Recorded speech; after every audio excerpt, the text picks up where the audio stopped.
Hello everyone. इस video में हम क्लास 7 साइंस का क्वेश्चन पेपर सॉल्व करने वाले हैं सेमी इंग्लिश का।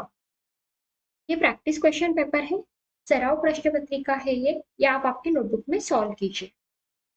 पहले आपकी ओरल एग्जाम होगी, उसके बाद रिटन एग्जाम होगी। First question, which of the following group shows the need of fluoride, identify and encircle the correct option. Fluoride की नीड किस ग्रुप को है, उस ग्रुप को आपको आइडेंटिफाई करना है और सर्कल करना है। फर्स्ट ग्रुप है the enamel covering teeth and strengthening the bones. Yes, enamel covering teeth के लिए और स्ट्रेंथनिंग बोन्स के लिए फ्लोराइड की नीड होती है। So group one is the correct answer. Next one, identify and encircle involuntary muscles from the following.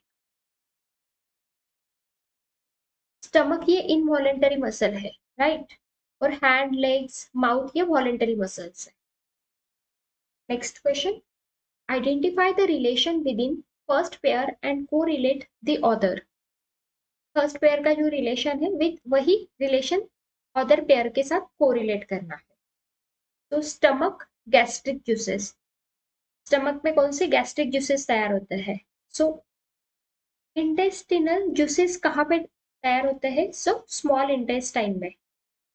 This is the answer, यहाँ पे लिखा हुआ है रेड कलर में। Next question, identify and encircle the group that describes the oesophagus in the digestive system. Digestive system में अन्न नलिका का कौन सा ग्रुप ये हमें डिस्क्राइब करना है? तो यहाँ पे अगर आप ऑब्जर्व करोगे, तीनों रीड करोगे ऑप्शंस, तो यहाँ पे हैंड्स आ गया। ये तो डाइजेस्टिव सिस्टम में आएगा ही नहीं, अन्न नलिका के इसके, तो ये तो नहीं आएगा। देखो यहाँ पे, तो mouth, pharynx, oesophagus and stomach. So second one is the right answer. Next question. Write any two remedies to prevent addiction और इंटॉक्सिकेशन इन द सोसाइटी। जिसको भी कोई बुरी चीज का एडिक्शन है, स्मोकिंग, ड्रिंकिंग का, उनको वो उन्होंने नहीं करना चाहिए। इसके लिए आप सोसाइटी में क्या क्या रेमेडीज बताओगे, क्या उपाय बताओगे? सो create awareness through education and campaign about the bad effects of addiction. Second one, encourage sports, hobbies, and other positive activities to keep people busy and happy. Next question, complete the following concepts map. Concept map. Types of muscles: skeletal muscles, cardiac muscles. Okay, तो यहाँ पे cardiac muscles कौन सा है? Heart है, ये दिया हुआ है। यहाँ पे स्केलेटल मसल्स कौन सा है, ये पूछा है, तो यहाँ पर मैंने एग्जांपल्स के लिए इसमें लिखा है लेग्स मसल्स। फिर इंटेस्टाइन्स, ये किस मसल्स का एग्जांपल है? स्मूथ मसल का एग्जांपल है। नेक्स्ट क्वेश्चन, चैनल को सब्सक्राइब कर लीजिए। डिस्क्रिप्शन बॉक्स में आपको टेलीग्राम चैनल की लिंक दी हुई है, वहां पे आप टेलीग्राम चैनल को भी ज्वाइन कीजिए। वहां पे आपको स्कॉलरशिप के वीडियोस मिलेंगे, स्कॉलरशिप के क्वेश्चन पेपर मिलेंगे, और इसी चैनल पे आपको स्कॉलरशिप के वीडियोस अवेलेबल है, आप प्लेलिस्ट में चेक कर सकते हो। Next question, complete the following table with given reference point. Natural detergent, man made detergent.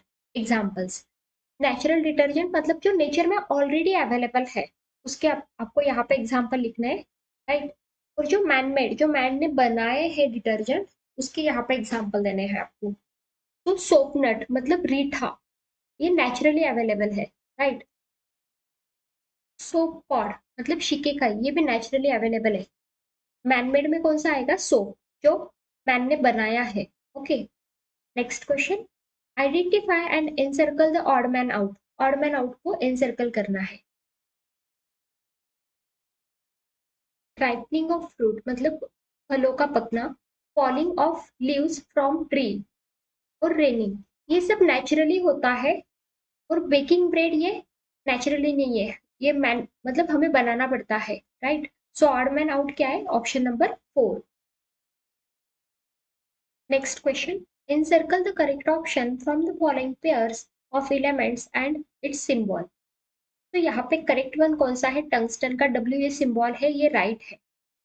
Silver का सिंबल एजी है, यहाँ पे एयू दिया है, तो ये रॉन्ग है। बोरॉन का सिंबल बी है, यहाँ पे बी दिया हुआ है, सो ये भी रॉन्ग है। गोल्ड का सिंबल एयू है, तो ये भी रॉन्ग है। सो राइट वन कौन सा है? ऑप्शन नंबर 1 सर्कल करना है आपको। Next question, read the following substances and encircle the correct option. Which of the following is a compound?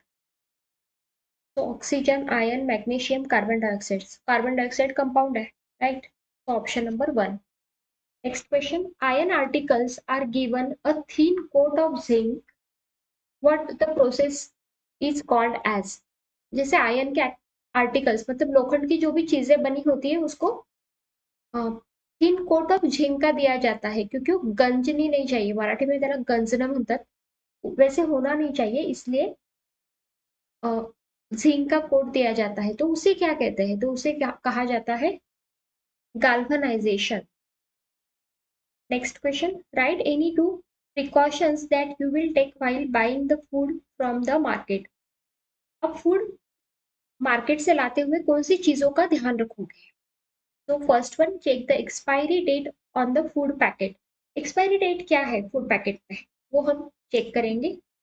And make sure the food is fresh and clean. जो भी food आप ला रहे हो वो fresh भी है और क्लीन भी है, right. Next question, in the table given below elements are classified as per its types. Observe it and complete the table. तो ये आंसर है यहाँ पे रेड कलर में जो है वो। तो गोल्ड और आयन, हाइड्रोजन और नाइट्रोजन। तो यहाँ पे अगर आप ऑब्जर्व करोगे गोल्ड एंड आयन ये मेटल्स है, तो यहाँ पे हम मेटल्स लिखेंगे, और हाइड्रोजन नाइट्रोजन ये नॉन मेटल्स है, राइट। तो बहुत इजी क्वेश्चन है ये। Next question, observe the figure given below and answer the following questions. ये फिगर को ऑब्जर्व करो और जो यहाँ पे क्वेश्चंस दिए पूछे हैं उसके आंसर्स दो।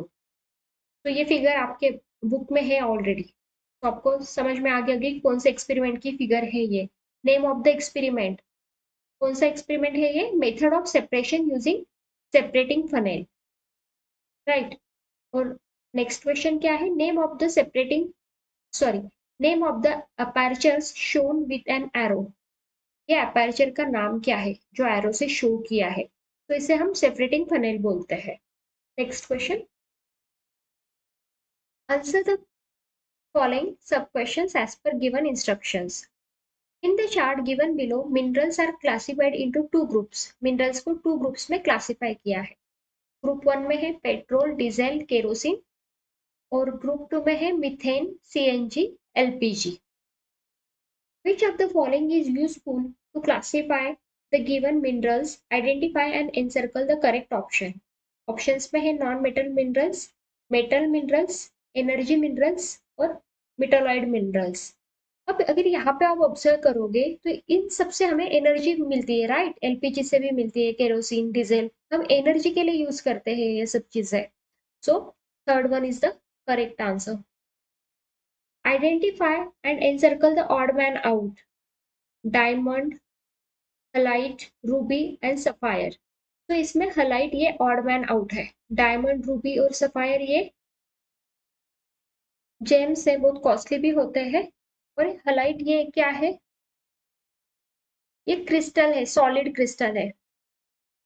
तो यहाँ पे दिया हुआ है कि ruby, sapphire, emerald, jade, zircon use as a gems. Gems are great diamonds. और यहाँ पे minerals are form when solid crystals remain behind after the process of evaporation. So यहाँ पे हाईलाइट आता है, राइट। सो हाईलाइट ये odd man out है। Next question, channel को सब्सक्राइब कर लीजिए। Next question, identify and encircle the option which doesn't show the characteristic of CNG. Doesn't show characteristic of CNG. Catches fire easily, ये तो characteristic है, हमें जो कैरेक्टरिस्टिक नहीं है वो लिखना है सीएनजी का। CO2 form in less quantity, yes, pollution बहुत कम होता है, CO2 लेस क्वांटिटी में होता है, ये तो कैरेक्टरिस्टिक है, right. Other pollutants are produce, नहीं, अदर पोल्यूटेंट्स प्रोड्यूस नहीं होते हैं। तो ये कैरेक्टरिस्टिक नहीं है, so third number is the answer. Next one, write any two useful things facilities will be endangered if rubber is no longer available. Question का meaning ये है कि अगर रबर का सप्लाई नहीं हुआ, रबर नहीं मिला हमें, तो क्या प्रॉब्लम्स हमें फेस करने पड़ेंगे, राइट. सो यहाँ पे मैंने आंसर्स में 2 पॉइंट्स लिखे हैं, आपके आंसर थोड़ा डिफरेंट भी हो सकता है, आपके पॉइंट्स अलग भी हो सकते हैं. टायर्स, हम रबर कहाँ पे यूज करते हैं, टायर्स में. So tyres use in vehicles will not be available which will affect transportation.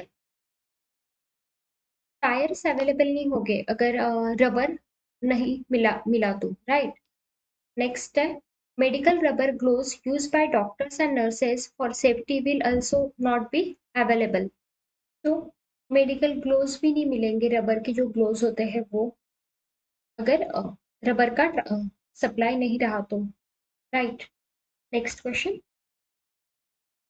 The names of the medical plants are hidden in the chart given below, find the write any two of them. यहाँ पे medicinal plants के नाम्स इस boxes में है, तो वो आपको find out करना है दो. तो यहाँ पे अगर आप ऑब्जर्व करोगे, अडुसा, ये भी एक नाम है, मेडिसिनल प्लांट ही है ये. और यहाँ पे अगर आप ऑब्जर्व करोगे तो तुलसी एक है, राइट. नीम भी है, राइट. तो आप 2 नेम्स यहाँ पे लिख सकते हो, नीम लिख सकते हो और अडुसा लिख सकते हो, या तुलसी भी लिख सकते हो, राइट. नेक्स्ट क्वेश्चन है, complete the following concept map. Types of ocean resources. तो ये यहाँ पे आपको ब्लैंक प्लेस दी हुई है, मैंने आंसर्स ऑलरेडी लिख दिए हैं ये. तो यहाँ पे दिया है थोरियम मैग्नीशियम, और यहाँ पे दिया है एग्जांपल्स में शेल्स, सी, कुकम्बर. तो थोरियम और मैग्नीशियम तो ये मिनरल रिसोर्सेस है, ओशन से जो मिलते हैं हमें. तो यहाँ पे हम लिखेंगे मिनरल रिसोर्सेस फ्रॉम ओशंस. और शेल्स और सी कुकम्बर तो ये बायो रिसोर्सेस है, तो bio resources in ocean. Next question, observe the figure given below and write the types of eclipse seen it. यहाँ पे कौन से टाइप का एक्लिप्स है. सो यहाँ पे ये मून है, अर्थ है, सन तो एज इट इज, देन अर्थ और मून. सो ये लूनार एक्लिप्स है, राइट. चैनल को सब्सक्राइब कीजिए. Next question, which of the following color in the sunlight is scattered most, identify and encircle the correct option. कौन सा कलर सनलाइट में ज्यादा scattered होता है, सो ब्लू कलर. तो right answer is the blue. Next question, write the correct word in the box given below. Frequency का formula क्या है, फ्रीक्वेंसी मतलब in the bracket n, frequency is equal to 1 upon time period of oscillation, right. Next question, which precautions you will take while seeing the solar eclipse, write any two. सूर्य ग्रहण देखते हुए आप कौन से precautions लोगे, क्या care करोगे आपकी आंखों की आप. तो first one is I will use special solar viewing glasses, so eclipse glasses और eclipse glasses to protect my eyes. Solar viewing glasses वो गॉगल्स आता है ना, वो यूज करूंगा, या एक्लिप्स ग्लासेस आता है मतलब गॉगल, वो यूज करेंगे हम आईज को प्रोटेक्ट करने के लिए. Next one, I will avoid looking at the sun directly with the naked eye or through a telescope or binoculars without solar filter. मैं खुली आंखों से नहीं देखूंगा सूर्य ग्रहण, मैं बाइनोकुलर्स टेलीस्कोप यूज करूंगा, और वो भी जिसमें सोलर फिल्टर है, विदाउट सोलर फिल्टर वाली नहीं यूज करेंगे. Okay. Next question, who am I. First one, I am the time required to complete one oscillation by oscillator. इसका आंसर है the time period of the oscillator. Next one, I am the property due to which stretch rubber returns to its original state. जैसे हम rubber को खींचते हैं और छोड़ देते हैं तो फिर से वही स्टेट पे आ जाता है, राइट. वैसे ही हो जाता है जैसे पहले था वैसे, राइट. तो उसे क्या बोलते हैं, उसे बोलते हैं elasticity. Next question, right any two uses of ultrasonic sound in day to day life. यहाँ पे आपको अल्ट्रासोनिक साउंड का डे टू डे लाइफ में क्या यूज है वो हमें लिखना है। सो दो यूजेस लिखने हैं। तो first one is ultrasonic sound is use in medical field of sonography. Sonography में अल्ट्रासाउंड का यूज होता है मेडिकल फील्ड में। Okay, second one, it is use for cleaning delicate objects like electronic components and jewellery. जो भी delicate objects है जैसे कि इलेक्ट्रॉनिक कंपोनेंट्स और ज्वेलरी को क्लीन करने के लिए, क्लीनिंग, उनके लिए भी अल्ट्रासोनिक साउंड यूज होता है। यहाँ पे अल्ट्रासोनिक साउंड के यूजेस मैंने आपके बुक से ही यहाँ पे लिखे हुए हैं, तो आप ये रीड कर सकते हो। ये भी अल्ट्रासाउंड सोनिक साउंड के यूजेस है। आप इसमें से भी कोई दो लिख सकते हो। Next one, encircle the correct option from the pairs given below. Correct option को हमें एनसर्कल करना है। सो रिपल्शन लाइक पोल्स में होता है, right? So this one is the right one. Next question, who did put forth the concept of magnetic lines of force, write the name। Magnetic line of force की किसने लाई है concept? So Michael Faraday ने लाई है। Next question, rewrite the following statement in correct way. ये जो sentence है ये हमें करेक्ट वे में लिखना है। तो ये सेंटेंस हम रीड करेंगे। If we uniformly expand earth's equator in all direction indefinitely, it will penetrate the celestial sphere along a circle. This circle is known as the ecliptic. So इसे ecliptic नहीं कहते हैं, इसे कहते हैं celestial equator. So आप sentence as it is लिखोगे और यहाँ पे ecliptic की जगह आप celestial equator लिखोगे। सो ये राइट सेंटेंस है, करेक्ट वे में पूछा है, right? Next question, complete the following flow chart. Flow chart हमें कंप्लीट करना है। कॉन्स्टलेशन, ओरियन मतलब मृग नक्षत्र, स्कॉर्पियो मतलब वृश्चिक नक्षत्र। तो यहाँ पे दिया है कि स्कॉर्पियो वृश्चिक नक्षत्र में 10 से 12 स्टार्स होते हैं और ओरियन मृग नक्षत्र में कितने होते हैं? 7 to 8 स्टार्स। सो यहाँ पे हमने 7 to 8 स्टार्स लिख लिया है। नेक्स्ट क्वेश्चन है यहाँ पे, write any two preparations that you will do while going to sky watching. आपको स्काई वॉचिंग के लिए जाना है और आप क्या प्रिपरेशंस करोगे उसके दो पॉइंट्स आपको लिखने हैं। तो फर्स्ट वन इज, आंसर में आप लिखोगे I will carry a telescope binoculars to observe stars planet and constellations clearly. तो मैं स्काई वॉचिंग के जाते टाइम मेरे साथ में टेलीस्कोप या बाइनोक्यूलर्स रखूंगा जिससे मैं स्टार्स, प्लैनेट्स और कॉन्स्टलेशन को क्लियरली ऑब्जर्व कर सकूं, राइट? और second point, I will carry notebook and pen to note down what I see in the sky. और मैं साथ में नोटबुक और पेन भी लेके जाऊंगा, जो भी मैंने देखा है स्काई में वो राइटिंग उसके नोट्स निकालने के लिए, right? Next question, right any two examples of uses of magnet. Magnet के यूजेस के दो एग्जांपल्स लिखो। Okay, in day to day life, day to day life में मैग्नेट का क्या यूज होता है उसके दो एग्जांपल आपको यहाँ पे लिखने हैं। तो मैंने यहाँ पे 3 एग्जांपल्स लिखे हैं, आप और अलग भी एग्जांपल्स लिख सकते हो जो आपको पता है। Okay, so magnet are use in refrigerator doors to keep them close. Refrigerators में यूज होता है डोर्स को बंद रखने में। तो magnet are use to separate iron items from garbage in junkyards. बहुत कचरा है वहां से हमें अगर आयरन के आइटम्स है उसमें वो सेपरेट करने के लिए भी हम मैग्नेट का यूज करते हैं। Third one, magnet are use in speakers and headphones to produce sound. Speaker और हेडफोन्स में साउंड प्रोड्यूस करने के लिए भी मैग्नेट का यूज होता है। नेक्स्ट क्वेश्चन, और ये लास्ट क्वेश्चन है, चैनल को सब्सक्राइब कर लीजिए। Observe the figure given below. ये फिगर आप ऑब्जर्व कीजिए।